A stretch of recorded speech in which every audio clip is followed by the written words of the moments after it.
So with this, teaching path and face, that's hard to teach.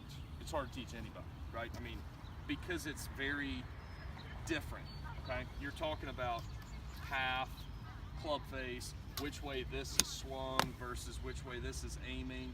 It brings in a lot of opposites and it brings in a lot of aerodynamics. If you've got a club that's going across the ball with an open face, it goes which way. If you got a club that's going inside with a closed face, it goes which way. So again, this is complicated stuff, right? And I don't explain this so that you leave today with a PhD in understanding club face and path as much as it is.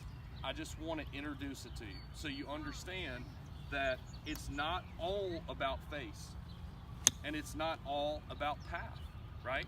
It's got to be a little bit of blend of the two, okay? So when you hit that shot, let me hit one for you.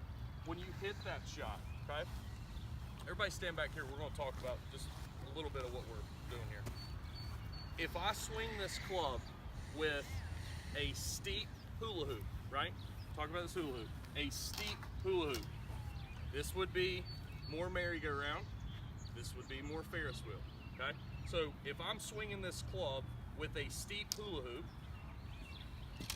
and the face is pointed left, the golf ball wants to start left. It's where it wants to go, left with an open face, okay?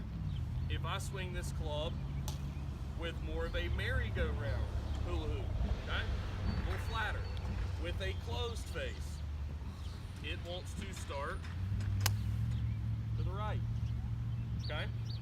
Now, the reason that those two matter, okay, is the severity of which the ball goes left or the ball goes right is between both of these two, okay? If I have that same thing, steep hula hoop, okay, it's going to be straight up and down, but the club face is square, straight, steep. Didn't go so far left, did it? Right? It wasn't so severe. Because why? This wasn't open. Okay? Same thing with the merry-go-round.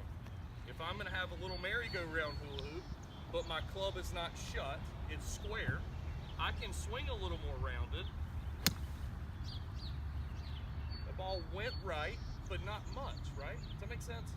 So the reason I say that these two are both important is because if they're both at their highest, they're most severe, okay? Steep hula hoop, real open face, that ball is going dead that way.